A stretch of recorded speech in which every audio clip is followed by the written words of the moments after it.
लेकिन ये तो सच है कि जब आप घर से बाहर निकल के वास्तविक स्थिति को देखेंगे, परखेंगे, तब आपको पता लगेगा कि देश में क्या चल रहा है।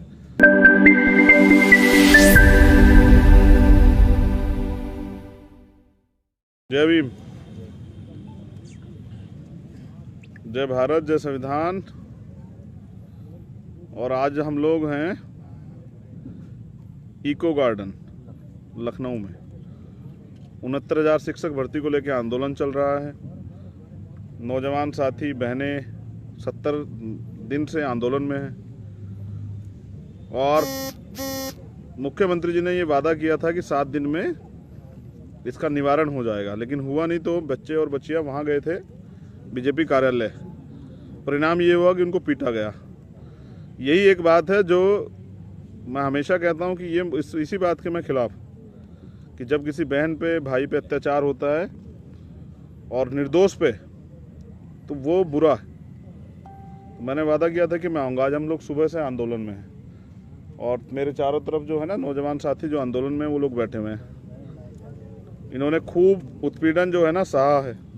और जहाँ तक मैं जानता हूँ एक आंदोलनकारी होने के नाते कि कोई भी व्यक्ति वो खुशी से आंदोलन नहीं करता, वो सड़क पे खुशी से नहीं आता, घूमने नहीं आता, मजबूरी में आता। जब ये नाउम्मीद हो जाता है कि कहीं से उसको न्याय नहीं मिलेगा और कहीं उसकी सुनवाई नहीं होगी, कोई उसकी बात नहीं उठाएगा, तब वो आंदोलन में आता है। तो मैं तो धन्यवाद करता हूँ इन युवा भाइयों का, बहनों का, जिन्होंने 70 दिन से इस सरकार के सामने अपने अधिकारों के लिए मोर्चा खोल रखा है। वरना लोग मंत्री और विधायक और एमपी बन के नहीं बोल पाते हैं। तो ये समाज के जोशीले युवा हैं जो अन्याय, अत्याचार और गुलामी से मुक्ति चाहते हैं। आंदोलन का दिन है, बहुत दिनों बाद जो है ना रात में आंदोलन। मेरे हिसाब से लास्ट टाइम आंदोलन किया गया था, कौन किया था जो रात में थे हम लोग? शायद जमा मस्जिद में।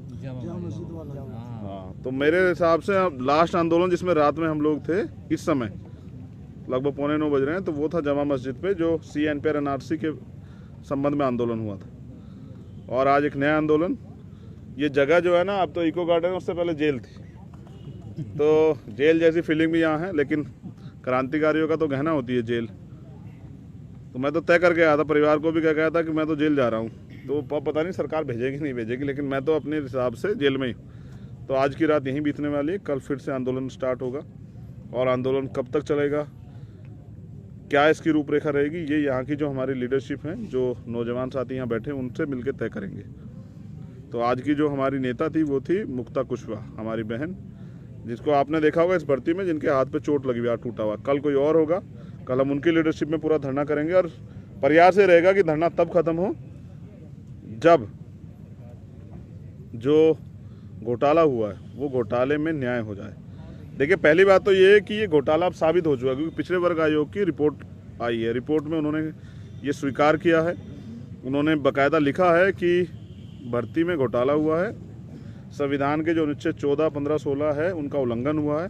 और उन्होंने ये भी कहा है कि जिनके द्वारा ये किया गया है, जिन अधिकारियों के द्वारा, कर्मचारियों द्वारा, उन पर गंभीर कार्रवाई की जाए और वंचित जो लाभार्थी हैं उनको, जो है ना अभ्यर्थी हैं, उनको नियुक्ति दी जाए। लेकिन सरकार नहीं दे रही है। तो मैं जैसा कह रहा था कि 70 दिन से ये लोग आंदोलन में हैं। बड़ा अच्छा माहौल है। आज भाइयों से मुलाकात हुई है और उत्तर प्रदेश के सभी लगभग सभी जनपद के लोग हैं, मोस्टली जो है ना सभी जनपद के लोग हैं। और पिछड़े वर्ग में भी, पिछड़े दलित वर्ग में भी एक अच्छा प्रयास है कि सभी जातियों के लोग। अब ये जातियाँ हमने तो बनाई नहीं, जिसने बनाई है अपने फ़ायदे के लिए बनाई है। अगर हम बनाते तो कुछ और बनाते। तो अब हमारा प्रयास रहेगा कि आंदोलन हम जीते। कल हम लोग यहीं रहेंगे लखनऊ के आसपास के साथी जो हैं वो कल आएंगे आंदोलन में शरीक होने के लिए। और बाकी जो भी कल की लीडर हमारी तय करेगी या लीडर जो हमारा तय करेगा, उसके हिसाब से आंदोलन चलेगा। एक चीज़ तो सत्य है, मैं आपका आज के लाइव का मेरा उद्देश्य ये है कि आप ये देखिए कि जो संवैधानिक अधिकार हमारे हैं, जब उसको सरकार 70 दिन के आंदोलन के बाद नहीं दे रही है, तो आप समझिए कि फ्री में बिना लड़े हमें क्या मिलेगा। जो चीज़ साबित हो चुकी है कि चोरी हुई है, शिक्षा मंत्री, मुख्यमंत्री ने घोटाला किया है, हमारे अधिकार को छीना है। पहले तो इनके यहाँ भर्तियाँ होती, उनका पेपर लीक हो जाता है। पेपर लीक के बाद अगर दलित पिछड़े वर्ग के अभ्यर्थी मेहनत करके, संघर्ष करके मौका बना लेते हैं, तो फिर ये खेल। लेकिन अब समय बदल रहा है, नौजवान इस बात को समझने लगे हैं और सरकार अब चोरी नहीं कर पाएगी। लेकिन हमारा प्रयास तो ये रहेगा, अगर हमें मौका मिलेगा भविष्य में तो इस सारी भर्तियों की जांच कराई जाएगी कि कौन कौन जो है वो SC BC का सर्टिफिकेट बनवा के और वो डॉक्टर, इंजीनियर, वकील बन गया है, अध्यापक बन गया, प्रोफेसर बन गया है।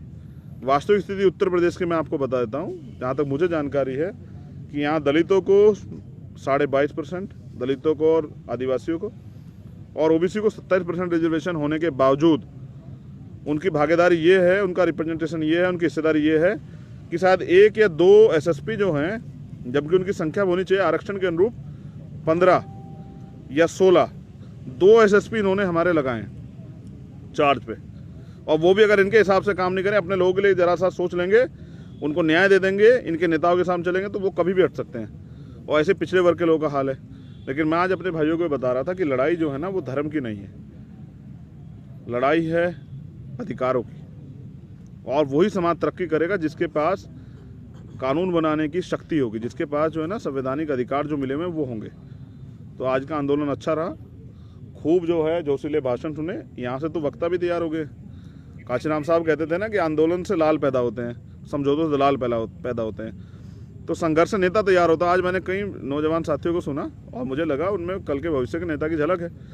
वो अच्छे अच्छे भाषण देते हैं, अच्छी अच्छी शायरियाँ सुनाते हैं, मैं उन सबको भी धन्यवाद देता हूँ। लेकिन ये तो सच है कि जब आप घर से बाहर निकल के वास्तविक स्थिति को देखेंगे, परखेंगे, तब आपको पता लगेगा कि देश में क्या चल रहा है।